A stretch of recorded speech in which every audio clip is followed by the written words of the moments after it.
Hello, this is Michael Tellinger, and I need to take a few minutes to talk to you about the whole banking issue and promissory notes and bills of exchange and questions that arise around that area of information because of my extended struggle with the banks in the Supreme Court of Johannesburg. I have come to learn a great deal about this subject and found a lot of interesting information that you will only find when you actually have to stand and represent yourself in the court against what I guess could be called the highest paid lawyers in the world that represents the banks and the banksters. One of the most important things that I've found, and the reason I'm doing this, by the way, is because I get hundreds of emails every week from people around the world asking me about the promissory notes, to explain about how to use the promissory notes and so forth. So this is why I'm doing this video, so I can put it on record for once and everyone can look at this and learn from this and be informed as you can be from what I'm going to share with you, because I'm going to try and share as much as I can with you and show you examples of the promissory notes and how they work, how to deliver them. So firstly, understand that what banks do is completely and utterly criminal. Okay, if you still think that banks are respectable, honorable corporations and companies, then you're still mistaken. Everything that banks do in today's world is basically a criminal activity, and the global banking industry is the largest organized crime syndicate in the world. They're the ones that are behind creating the laws that they force through our governments, whom they control, creating the laws that are then imposed on society, that control the judiciary, that are upheld by the judges. And often the judges are just very ignorant about what it is that they're actually upholding. So sometimes one can't even blame them. But sometimes, like in my case, it becomes very evident that the judges are paid off by the banks. Especially in the case that we had against Standard Bank in South Africa, which became a very high-profile case and connected to the Ubuntu Liberation Movement and the Ubuntu political party, and it started getting a lot of heat. So sooner or later, the judge was paid off to pass or hand down a fraudulent judgment. The only way that I could protect myself is to learn from that experience. So in other words, I lost the property that I was in court for, and it was auctioned. And then what happens is, once you get a judgment against you, because remember that you can't really win. We can't really win against the banks in the court of law.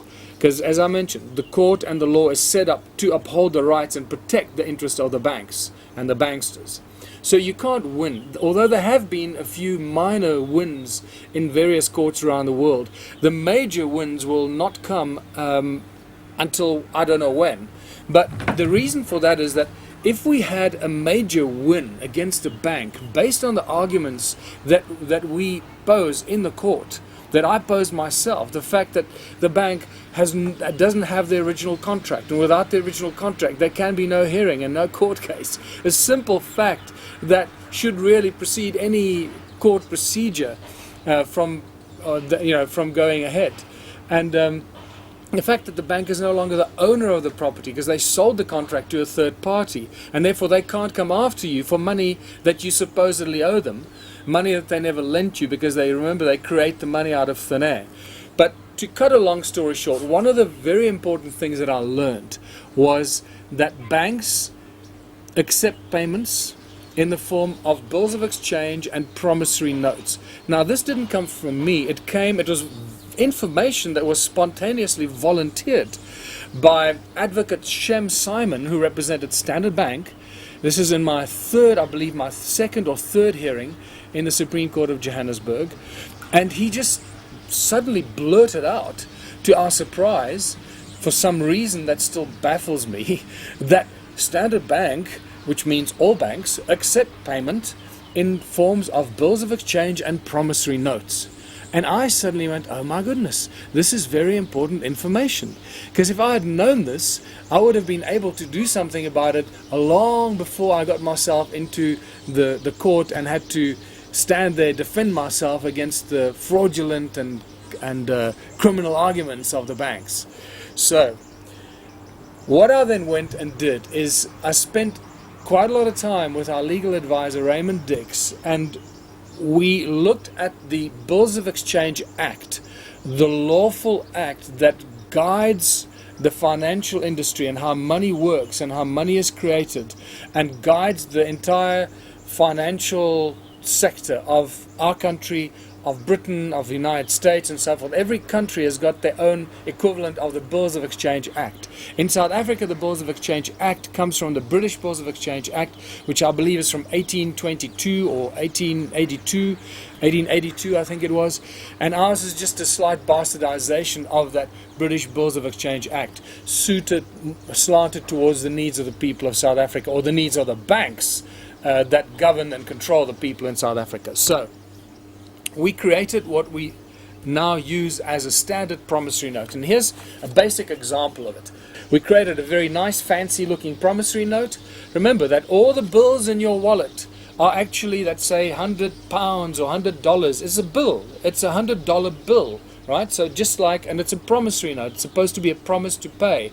To pay what? To pay $100 on demand, or it's become a very grey area actually. So what we really in essence doing is we're not trying to find a clever way to wangle ourselves out of debt or whatever. We're using the laws and the system that was created, the corrupt and fraudulent system created by the banking fraternity and the banking cartel, to exploit and abuse and enslave humanity. We're using those same laws in our own favor, and somehow it seems to have worked. In my case, and the reason I'm sharing this with you, because I have now paid Standard Bank close to or just over 800,000 Rand with 4 different promissory notes from about June 2013 until the 12th of December, or was it 12th of October, 12th of October 2014. So over a 1.5 year period, I've paid the bank close to 800,000 Rand in promissory notes that I created. And this is, as I showed you, this is the basic standard promissory note. Now what's important about it is the information that's written on there. To make it look really fancy, this promissory note is available on the Ubuntu Party website. You can download it and use it for yourself. There's a blank version of this available with text boxes, so you can just click on the text box and fill in your own details and your own information. What you're going to have to change for your respective countries is this little thing here that says, those 2 lines at the top that say, tender in terms of the Bills of Exchange Act 34 of 1964 as amended up to Bills of Exchange Amendment Act 56 of 2000, and also in terms of the settlement in terms of the High Court Rule 45.8a. This is in the South African High Court rules. Now the United States, England, Australia, every country will have their own High Court rules. Now the High Court rules are the very strict rules that basically control the conduct in the High Court, the way papers must be served, the way they must be filled in, the way the headings must be done, and all this stuff. Now as a layperson, we don't know the High Court rules, and I had to teach myself all these High Court rules when I represented myself with the aid of a lot of very amazing people. The outcome is that we now know, I've learned all this stuff at great expense, as you now know, and 4 years of blood, sweat and tears and a lot of stress preparing myself for facing these banksters and criminals in the court of South Africa, of Johannesburg. There's some very basic information on this promissory note. Firstly, it's called a promissory note. Then there's a space that you need to create your own code, the promissory note number, like the number on your bill, on any dollar bill or pound, you'll see there's a number. Okay, well, you make up the number because this is your note, so make up any number that's relevant to you, right? And then you write that number in there.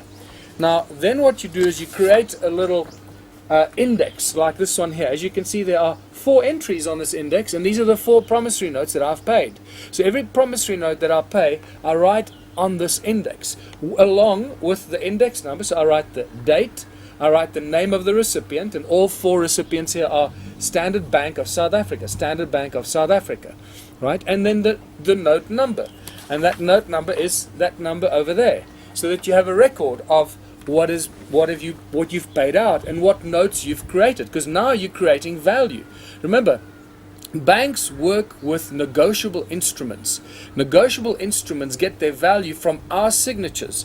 The moment that I create this, every bill, every invoice, every statement that you sign in the bank, the moment you put your signature on that, you have turned that piece of paper into a negotiable instrument, because your signature creates the liquidity and the value in that piece of paper. So it turns it into a liquid negotiable instrument. And so this is what we're creating here. This promissory note becomes a liquid negotiable instrument with which the bank can trade. And that therein lies the interesting trick that we've encoded in this promissory note, which I'll explain to you now. So there's your promissory note index with all the promissory notes, the number, and then the amount that you made the promissory note for, and then just my own notes that it was the Standard Bank, and then the case number, and so forth. This last one that I paid is for the auction shortfall. So in other words, when they auctioned my house, the shortfall on the price of the property was about 500,000 rand, right? 500,000 rand. And then the bank still comes after you and make you pay that shortfall for the property that they auctioned. I mean, that's how criminal this thing is. It is insane. It's pure insanity. And only we can get ourselves out of this. So there's your index. Now let me show you the promissory notes. So that's what it looks like printed out on a normal piece of 80-gram bond white paper in a color printer. Very fancy looking promissory note. And then it says here, the promissory note was issued at Watervalboven, Mpumalanga, date 20 November 2014, amount 367,202 rand and 67 cents. And then you write it out like you would on a normal check, and then it says this certifies that Michael Julius Tellinger, my ID number, hereby promise to pay Standard Bank of South Africa, and then in brackets the holder the full amount specified on the note for value received. It's critical that it says that, for value received, so that there is an exchange of some sort that's supposed to take place here. That's also a protection method for yourself. So you can say if you haven't received any value for this note, then there can be no exchange going on. So, and then it carries on here, terms and conditions, and this is critical. That's the little terms and conditions, and then date and signature. The date that you create this note, and the signature, your signature in blue ink. This is critical. I'm going to come back to the blue ink again. Now, the terms and conditions here, I'm going to read out to you, but you can see it on the promissory note printout on the Word document that you can download of this. And it says the following, and you're going to once again have to change this. Just click on the text box and change this, that certain areas that might not apply to you, but it should be generic. And this is what it says. The payment will be made in monthly installments of 500 rand per month on the 7th day of every consecutive month until the obligation has been fulfilled. Until the obligation has been fulfilled. The obligation stated herein. Okay, we're not saying that we're going to repay or pay the full amount. We use very specific words. Until the obligation has been fulfilled. Because ultimately, no money has ever been loaned. This whole thing was created out of thin air. You were conned and suckered into signing a contract that basically turned you into a debt slave for the rest of your life on home mortgages, most of us, right? Until the obligation has been fulfilled. This, and then it gets even more important. The payment can be obtained by the holder of this note, which is the bank now, because I've given it to the bank. And it's the holder. Or if the bank hands the note to someone else, that someone else becomes the holder in due course. These are all legal terms that you learn as you go through this process. So the payment can be obtained by the holder at 17 Zazim Road, Watervalboven in Mpumalanga. That's this address. So you're making them come to you to fetch the money. There's no obligation that you have to go to them to pay them. You make them come to you to fetch the money. Okay, that's your right. And then it says, I hereby give permission to the holder, the bank who holds this, or if they've sold this note to someone else, which they most likely will, because with your signature on there, you've given them a liquid negotiable instrument. All they have to do is sell it on into the markets, the stock exchange markets and the bond markets in the world. That's what you've done, right? And that's what they trade with bills of exchange, negotiable instruments. You see how this thing gets really wicked, what they've created here.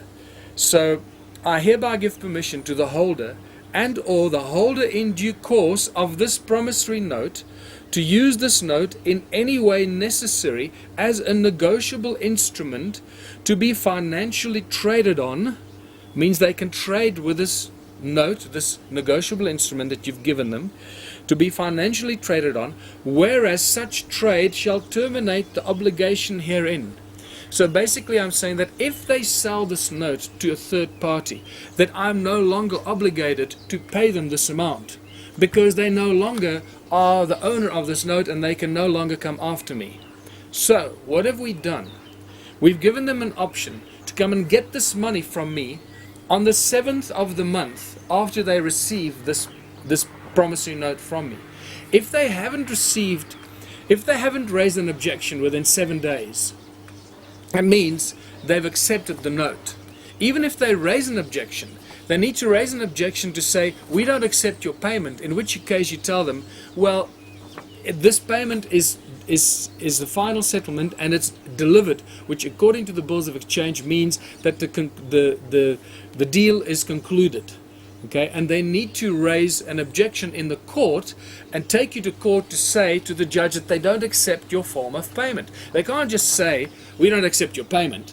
They need to start legal procedure against you to say, we don't accept your payment, because this payment is legally sound according to the Bills of Exchange Act. You exercising your right to use promissory note and bills of exchange to pay the bank.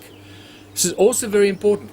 Please do not use these kinds of bills of exchange, or promissory notes rather. Do not use these promissory notes to pay other people, or to pay shops, or to pay other businesses, because that's not the intention here. They're just normal people like you, caught up in the same trap and the con by the banking fraternity. So only use this, and I have to stress this very, very loudly, only use promissory notes with banks and government institutions, because they are ultimately the instruments of the banks. Okay, if you use it with other people, you're going to get yourself into a lot of trouble. Don't do that. So, if the bank does not come and get this, the money, the 500 Rand every month, after the 7th of the month, because it stipulates here that they must come and get the money from you on the 7th of the month, of every consecutive month. If they don't fetch it on the 7th of the first month after you've delivered this note to them, you've assumed, and I've assumed, that they have sold the note. And therefore, they're no longer obligated to get the money from me, or allowed to get the money from me. That means I have no longer any obligation to pay any money to them. So, therewith, my obligation has ended. And this, I believe, intelligently structured promissory note based on the laws that govern the bills of exchange has now turned into a liquid negotiable instrument, and you've settled the amount outstanding to the bank. So just to show you how I do it, first of all, I printed out a whole bunch of promissory notes that I printed out on a half a page like this. The reason I do this is because when I fill this in and I sign it, I write underneath in blue ink. First of all, you sign the promissory note over there, you print it out in a printer so it's nice and neat at the top there, and then you sign it with blue ink, and underneath you write here, like you'll see here. This is the copy. This is actually a color photostat of one of the first promissory notes that I paid, and you'll see that I sign here in blue ink underneath. It says here, it says copy there, so it can't be used again as an original promissory note. It says, the original note has been signed in blue ink. So you know there's only one original note. There can't be several copies of it. There can only ever be one note. And the reason, imagine it's like if you take £100 note or $100 bill from your wallet, there's only one bill. You can't go photocopy it and make copies of it and use that. That's called fraud, right? And so this is, again, there's only one original bill of this, so no one can copy it and benefit from selling copies of this. So that's why you write there. You sign it in blue ink and say the original note has been signed in blue ink. And then you see the space underneath here is critical. I take it to the police station and I sign this in front of the cops so they authenticate that it is my signature on this and put the police stamp on there, the police commissioner of oaths and the police stamp. So now I've actually validated that this is a real legal document signed by me and turned into a negotiable instrument. Then the important critical delivery comes into play. This is very important. Now you take this promissory note, you make a copy of it, like this one here. There's a copy of it, or one of the copies. It's not exactly the same one, but and then you can see.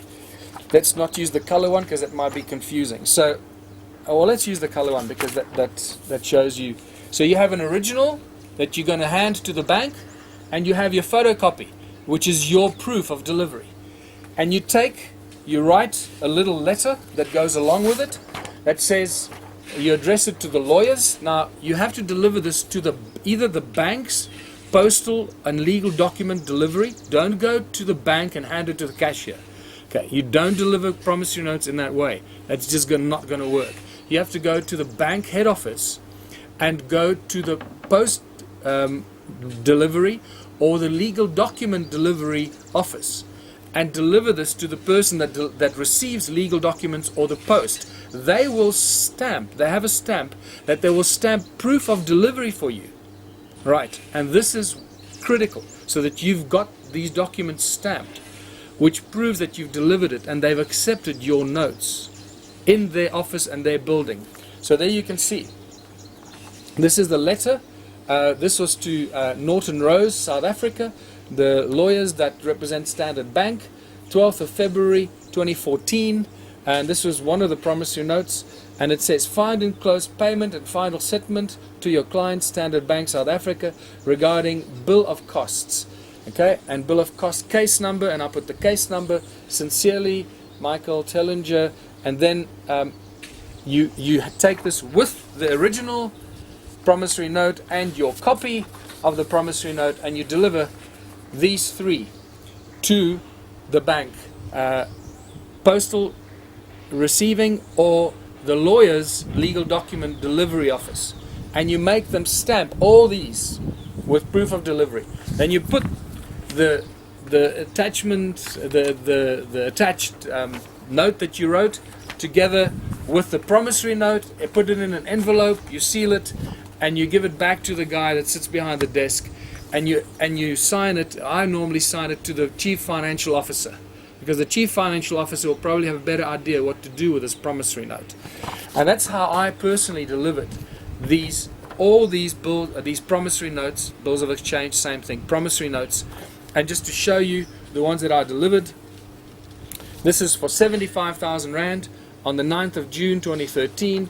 There you can see the police stamp and the date, and there you can see the receiving stamp, proof of delivery from the lawyer's office for Standard Bank. Okay, 75,000 Rand, 9th of June 2013.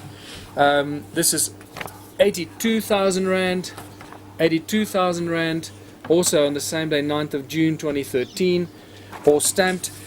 This was the letter that accompanied it, as I stated already, also stamped, proof of delivery, and then this was the third one that I delivered to them. This is a color copy of it, for 279,000 Rand. 279,000 Rand. That's a lot of money, people. That's like 4-5 times as much as the average South African earns per annum. Okay, and paid and delivered. And then the final promissory note that I delivered, as I showed earlier, on the 20th of November 2014, which is for the shortfall on the auction of my house, and that was for, this is a large one which I didn't deliver, but I can still sign it at any stage, 367,000 Rand for the shortfall on the auction of my house. So all in all, there are 4 promissory notes, as you can see on the promissory note index, and the total there is close to 800,000 Rand In South Africa, that is an exorbitant amount of money. All these promissory notes have never been contested by the bank or by their lawyers, and as far as I'm concerned, the deal is closed. Any objection right now will have to become a new case, a new action in the court to present to the judge why they did not accept or do not accept these promissory notes. Unfortunately, more than a year and a half has gone by and they have not raised any objections. So what has happened now is they have now set a precedent. So you can use my case wherever you are in the world, specifically in South Africa. You can use my case and what you see in this video as the precedent of delivering payment to banks and their lawyers and government organizations by means of a personal promissory note that you create in your home to whatever value or money amount you want to make it for. It can be $1 trillion, it can be $5, it doesn't matter. You make the money out of thin air. You create the value in that promissory note out of thin air, just like banks create money out of thin air. So I hope this has cast some light and knowledge on this so that you don't have any confusion about this. Make sure that you follow this step by step and don't use promissory notes to pay people or businesses or companies because they're just like you, trapped and enslaved in the system. Go out there and be intelligent about this and only use it if you really need to, and understand that it's your right and you're now using the legal system and the laws and the bills of exchange in your own favor. Until now they've been used against us to enslave us and the rest of humanity on this planet. Till next time, have a good day.